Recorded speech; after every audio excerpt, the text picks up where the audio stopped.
Would you like an introduction, Dan? I can do it. Sure. I'm good. Yeah. Thanks. I'm right over here on the left side if you need anything. Okay.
Okay, welcome.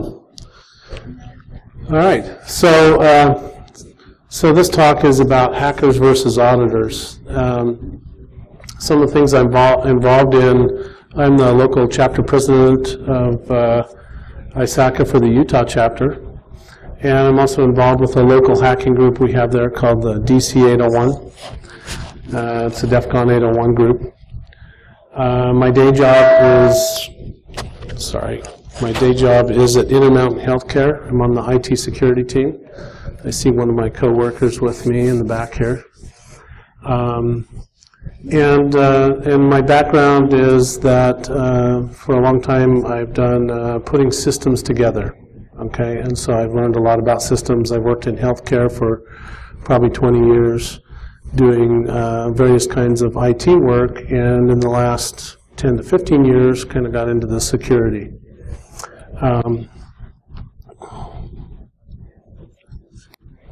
So I was down at Hacker Halted some years ago, a couple years ago, and we were having a nice discussion about, well, what would we do, or how would I, interact with the hackers? Just by raise of hands, how many in the group here are auditors of any kind? CISA, internal audit, one, two, couple. Okay, it's not quite half the crowd. How many would consider yourself a hacker? Okay, I hope by the end of the discussion that more of you will think of yourself as a hacker. I'd like to thank Weasel for his great review and mentoring. That was really helpful. This was originally presented several times at ISACA groups, and it was slanted really towards internal audit. And so I think with some great changes and recommendations, we've been able to make it a little more relevant also for hackers. So we're sitting around deciding and talking about, well, how would we talk about the interaction between hackers and auditors? And so we came up with this idea. I don't have any speakers plugged in, but we'll see if you can hear my sound okay.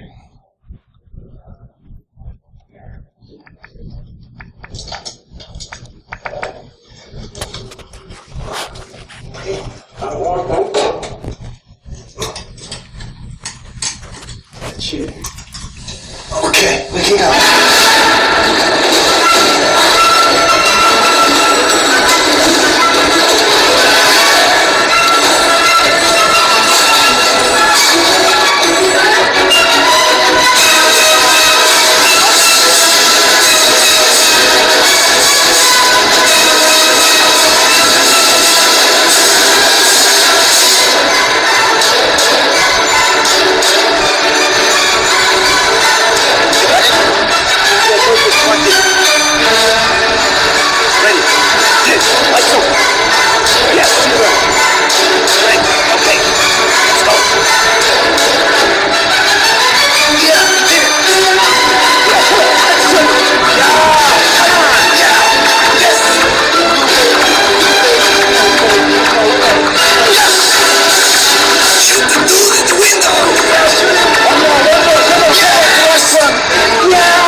Okay.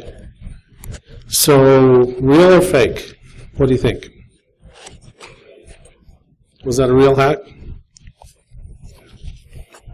Or was it just slick marketing? Okay. But the point is, it's probably slick marketing. The point is, though, that it's fun, it's amusing to think about. We have certainly a lot of people that can do way more intense stuff than that. It's probably possible. It's within the realm of possibility.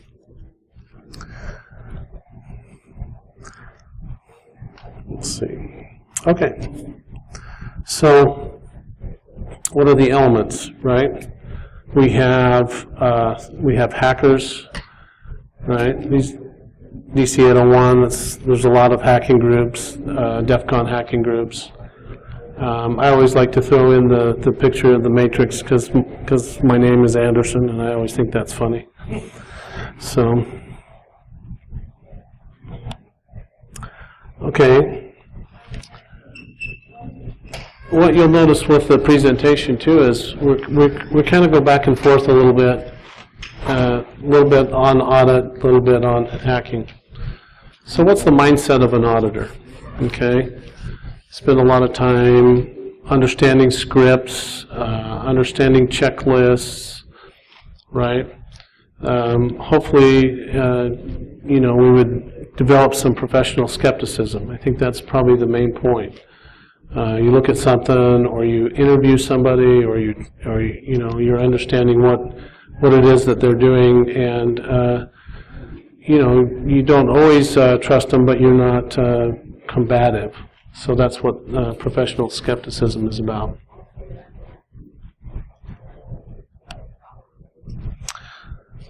All right, what's the mindset of a hacker like? Okay.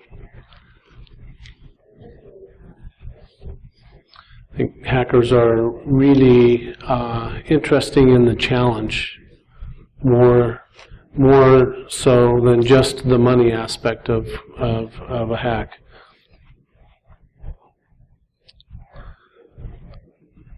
I think persistence is a real good word. You'll see that a little bit later on.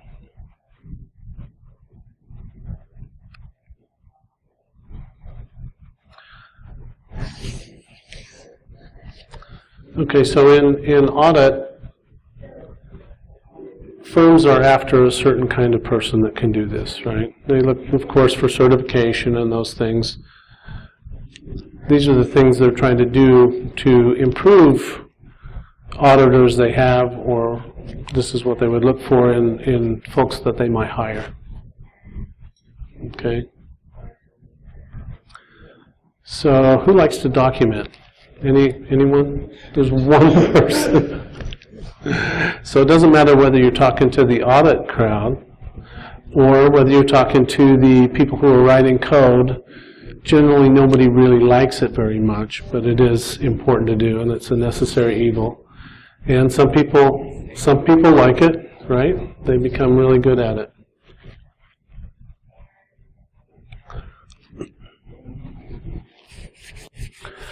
So what do we do in hacking? What happens? Making things do things that they weren't intended to do, right? Making changes. It could be simple changes. It could be complex. Okay. So I think that second bullet's pretty interesting. So it's not just related to the computer stuff, right? Social engineering, the human aspect.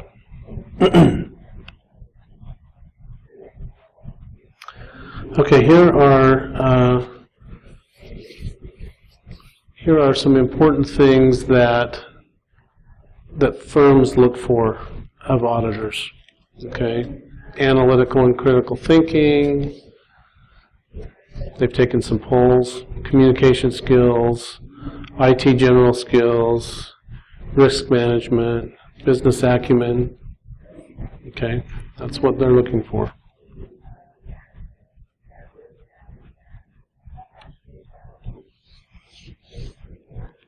So what do you do when you exploit software? So you try to make it do something it wasn't intended to do. Okay?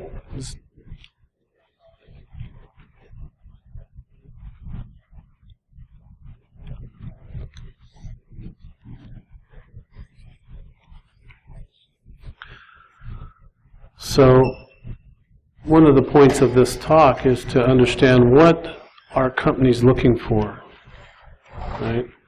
Not just out of auditors, but what are they looking for in us all? Okay.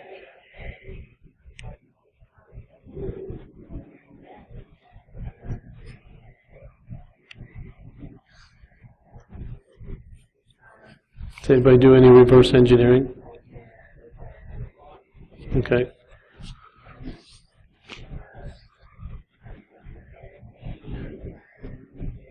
So easy or hard to do?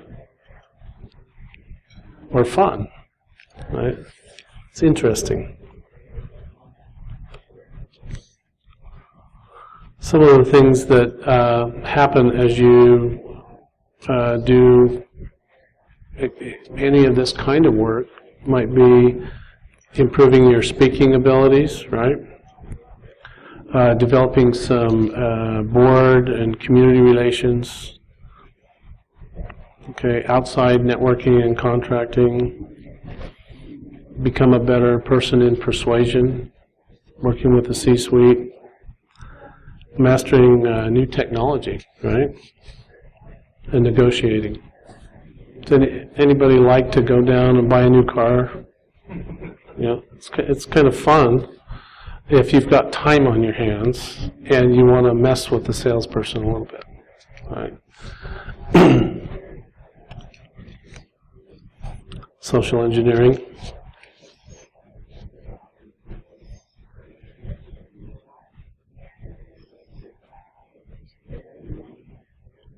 So we had an interesting social engineering thing happen last night. We were at the Black Hat VIP party, and one of the guys thought it would be really funny to get a group of table of guys to drink some Cosmopolitans. So he went and had them made, and he showed up the table with these Cosmopolitans, and he had to get help bringing them over. But he didn't call them Cosmopolitans because he knew these guys would never drink them. What he called them was dirty sheep fuckers. And so they proceeded to drink them, right? Well, then the next guy who was at the table wanted to go get another round, so he went up to the bartender and ordered dirty sheep fuckers. Well, of course, the bartender didn't know. The bartender didn't know what that was. So that proceeded all night long, and pretty soon all the bartenders there were about 4 or 5 of them around, and they had it all figured out pretty soon. But and they were different every time, right? So it might be a Cosmo, it might be whatever, but fun little social engineering experiment. We laughed so hard until we cried. So what makes an IT auditor effective? These are some of the things. Integrity, teamwork, continuous learning. I think that's really important. You always got to be learning. And that's really one of the key points of this talk is you always have to be learning. And a good way to do that is to start to associate yourself with groups. If you're only in the audit community, how do you start to be involved in the hacking community? Or if you're in the hacking community, how do you start to be involved in the audit community? I don't know what's up with my... It's the projector. It's the projector? Okay. I thought that was just leftover Nom haze from last night or whatever. So we've all heard the 3 different kinds of hackers, right? We're going to maybe take a quick look at it, because my next thing is a video.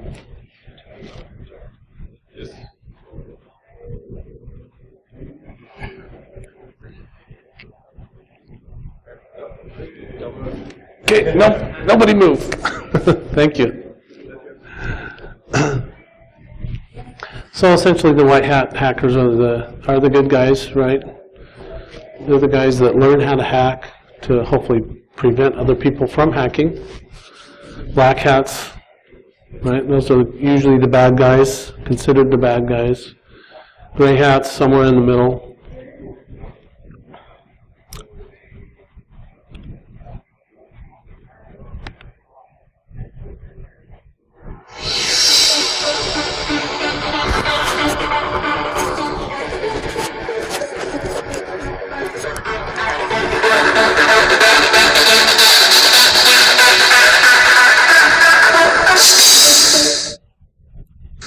My handle is Mr. Madness. I'm Blake M. I've been on down at Crown 2600 for probably 2 years now. My handle is Shurdu. Sometimes I refer to as Iteo and Shurdu. Ron Bodman. Cybergas. The Clone. I'm in a group called Riders of the Short Bus. Russia, popular for the bind and not the exploits of about 98 and 99. The type of thing I am is called an old school hacker. This means, among other things, that I think it's cool to go in, go back out, and leave no evidence. If somebody can tell you were there, you didn't do it right. Absolutely didn't do it right. I've always been pushing things, got in trouble quite a bit, and I'm not really sure if that led exactly into this, but it helps out just a bit. I think my targets based on information that they had on the machines, types of machines that they had access to themselves, and things of that nature. Usually when I'm hacking something, it's an impulse hack. It's just right there. But every now and then I'll get a system that'll target for like a month, premeditate, and look at. It takes me a while to secure. So my hacking style is kind of a blitz. Just rush in, take control of everything, and then clean out after yourself. If you're talking about how many systems have I compromised, I gotta tell you, I have no idea. I can tell you the first one I compromised was a cyber. That's 100 billion years ago, because I discovered that if you could map the user space onto the system space so that they both started at 0, you would then gain the same power as the equivalent account to root. Probably that changed my life. In my opinion, the most prized target is any kind of distribution site that has programs or source that people will be installing on their boxes. Operating system distributions, things like that. It really depends on your methods. If you see an exploit on BugTrack, you scan, you can get 100 boxes at night just by scanning. I've probably hacked hundreds of thousands of machines all across the world. The number of compromised boxes that we could have had, probably 10 to 20 times the ones we've actually done, easily. If you make something too user-friendly, too easy to set up, you get the user used to not being careful. And it becomes vulnerable simply because the person that's setting it up doesn't need the skill that a person setting up a server should have. It's all about, not setting these systems to defaults and keeping up with the security exploits. Exactly. I think the biggest security hole, as for with computers and telecom, is defaults and just human sloppiness and laziness. Yeah, and I think that one of the biggest security holes is the fact that people can be social engineered so easily. Yeah, people can be tricked so easily. Well, Mitnick showed that. Oh, absolutely. I mean, his best hacking was over the phone, social engineering and tricking people into doing what he wanted. People don't patch, and you can depend on them. You can count on them to forget a machine. If you've got a network full of machines, you know there's one machine they forgot. You can always get in. There's always a machine sitting in the closet somewhere. People aren't thinking about it anymore. It's still sitting on the network, vulnerable, even though everybody's taking care of all the other machines, because they're not thinking about that anymore. It's slow, no one uses it, who cares? The way things are going now, I think that getting caught is a pretty difficult thing. There's a lot of kids out there, and there's a lot of problems for the law enforcement agencies to follow up on, and I feel the odds are greatly in my favor. Every box I've ever rooted, they've never known about it. I've fixed the whole make sure you let go of the box. to think that 802.11 and that whole thing is about to blow up. As I'm sure you'll hear a lot about here at DEF CON. It's really crazy and it's really wide open. I'm sure that there's going to be a whole new generation of security products. Intrusion detection systems are getting more and more sophisticated, more and more AI in the background. Where is it going? I don't know. It's critical. It's always often overlooked, but people, every day are learning that it's more and more critical as everything becomes more and more automated.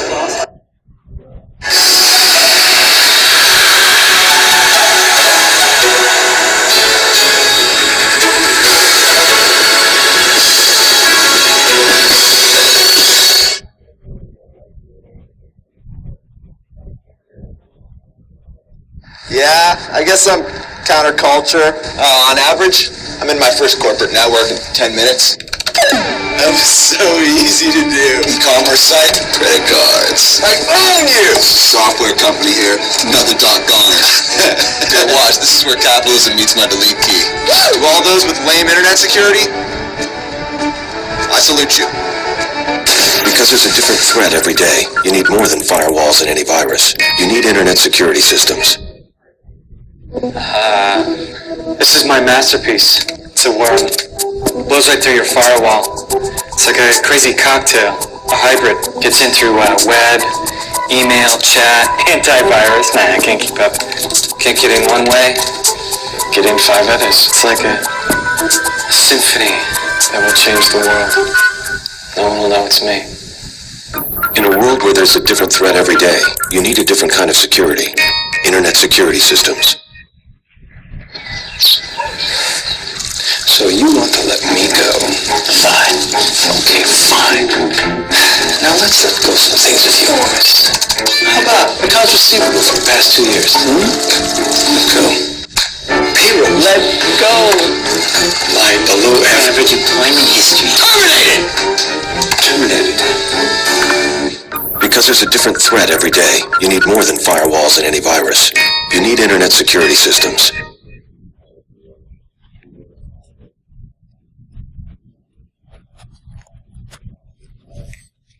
Okay, so anybody here was at DEF CON 9? Okay. 10 minutes, great. So they were bringing up a couple of interesting thoughts. This is, 2001, right? And they were talking about web, right? And we saw what happened throughout kind of the rest of the early 2000s with web and how easy it was to penetrate, and there's been just a ton of stuff on that. But that was a good early warning indicator if you think about it, if you look back in history and say, okay, if I were an auditor during that time and I was hanging out at DEF CON and I was hearing about some of the problems with web, I would have really a good something I wouldn't learn by a checklist or by a framework. I'd be hearing about that, and that's really the point. Is when you start to partner and spend time in another discipline, you're going to hear those things and do better. So likewise, in the hacking world, a lot of things have evolved since that time. We're up to like COBIT 5 in framework, and so our checklists have gotten better, and so those things have gotten better. So if you were on the hacking side, how would you start to understand what those are, right? Okay, the hacker mindset. We have a lot of interesting problems, fascinating problems to solve.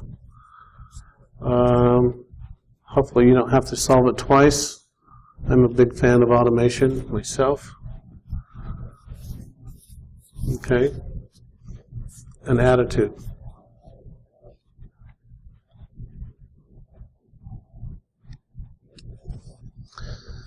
Okay, so the ongoing experiment, right? If you're an auditor, begin studying with hackers. Spend time with them, right? Come to DEF CON. Come to Come to BSides. Come to these different conferences and learn. Familiarize yourself with communities. Right? There's a lot of them around. And if it's of interest, start to gain some certifications. A lot can be gained from that. They're pretty valuable. Not all of them are valuable, but it seems like it's helpful to have a few. Okay. I think the value is how much you put into it, really.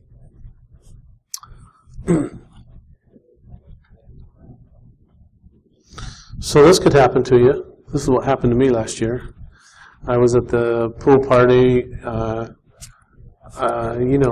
In the audit world, you wouldn't think that this might be possible, but at the pool party, because I was hanging out with, this kind of a crowd, and they had a monkey, well, they ended up putting it on my head because they thought it'd be funny to take pictures of. And we've had a lot of good laughs over that. So the Swedes, there were a group of Swedes, about 5 or 6 of them, and it was kind of funny because they have really pretty good English, but some of the ways they say things in English could be quite funny, and so they were giving me quite a hard time about that.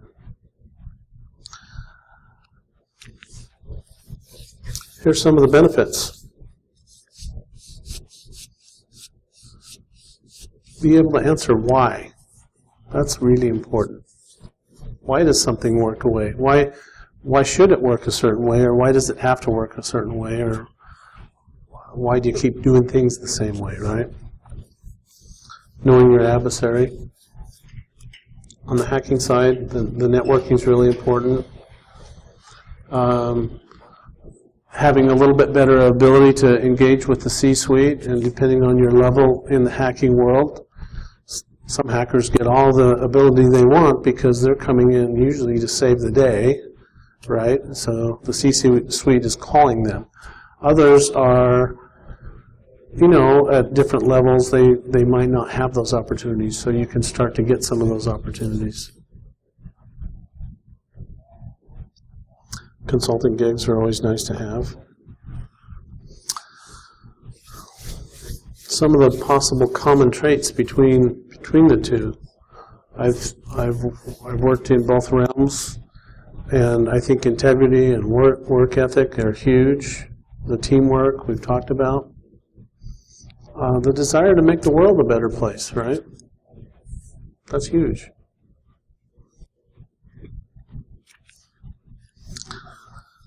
So Mark Zuckerberg talks about the hacker way.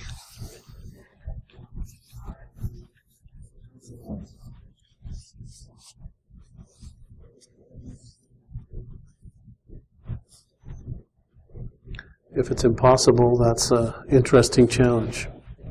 Right?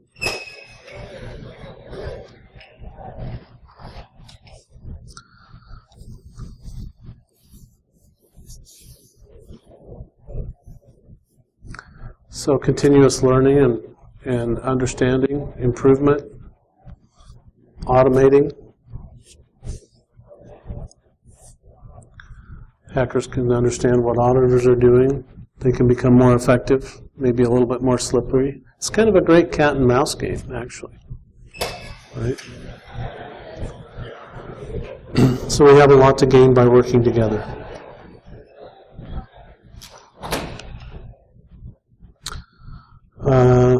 You guys will all have access to my presentation. Some references in there for you. Any questions or thoughts? Okay. Really appreciate everybody's time today. Thanks for coming out.